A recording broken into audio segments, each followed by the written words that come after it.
एक बार एक ऊंट का बच्चा होता है और वो अपनी मम्मी यानी ऊँटनी से सवाल करता है कि मम्मी, हमारी जो पीठ पर जो कुबड़ है, उनके ऊँट के जो पीठ पर कुबड़ होता है, ये कुबड़ मुझे पसंद नहीं है, ऐसा क्या काम है।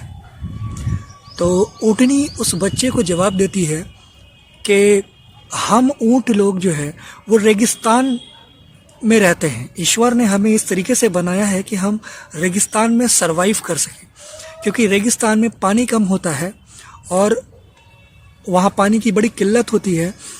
और हमारे यानी ऊँटों के पीठ पर ये कुबड़ इसलिए होता है कि हम जहाँ पर भी हमें पानी मिले हम उसको उस कुबड़ में यानी पी करके उस कुबड़ में स्टोर कर सकें और लंबे समय तक सरवाइव कर सकें।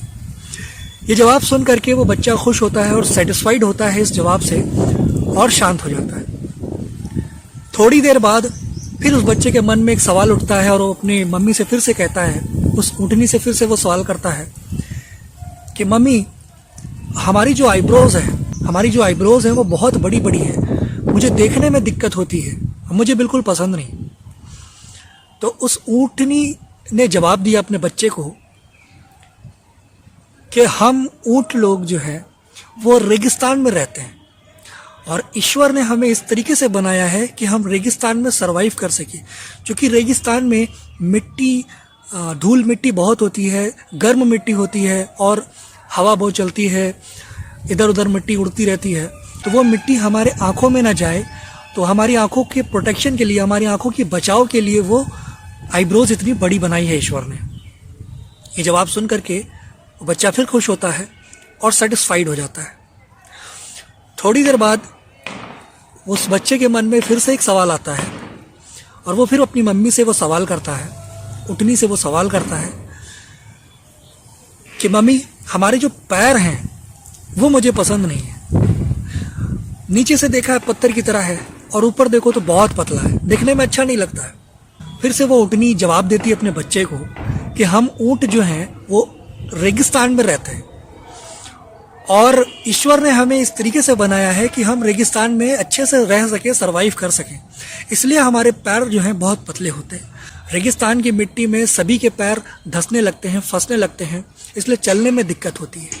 लेकिन ऊँट के पैर पतले होते हैं जिसकी वजह से उसे उस मिट्टी में चलने में कोई भी असुविधा नहीं होती है और वो बड़ी तेज़ी से उस मिट्टी में भी, उस रेत में भी भाग सकता है। इसीलिए उसे रेगिस्तान का जहाज कहते हैं। इस वजह से हमारे पैर इतने पतले बनाए हैं ईश्वर ने। उस बच्चे को ये जवाब बड़ा सेटिस्फैक्ट्री लगता है, वो खुश होता है। थोड़ी देर बाद सोचने के बाद वो बच्चा फिर अपनी मम्मी से सवाल करता है कि मम्मी, जब ईश्वर ने हमारी संरचना इस तरीके से करी है कि हम रेगिस्तान में अच्छे से रह सकते हैं, जब ईश्वर ने हमें बनाया है कि हम रेगिस्तान में रहें, जब ईश्वर ने हमें रेगिस्तान में रहने के लिए ही बनाया है, तो हम और आप जू में क्या कर रहे हैं। दोस्तों, ये सवाल बहुत इम्पॉर्टेंट है और बहुत ही मीनिंगफुल है, इसे समझना बहुत इम्पॉर्टेंट है। हम में से बहुत सारे लोग ऐसे हैं जो जिस काम को कर रहे हैं उस काम को वो एंजॉय नहीं करते, खुश नहीं हैं उस काम से और फिर भी ढोए चले जा रहे हैं। मैं बहुत सारे ऐसे लोगों को जानता हूँ। मेरा काम बिजनेस डेवलपमेंट का है। मेरा काम ही है लोगों से, नए नए लोगों से मिलना, उनके प्रोफेशन के बारे में जानना और उनकी हेल्प करना, टू बिकम एन एंटरप्रेन्योर।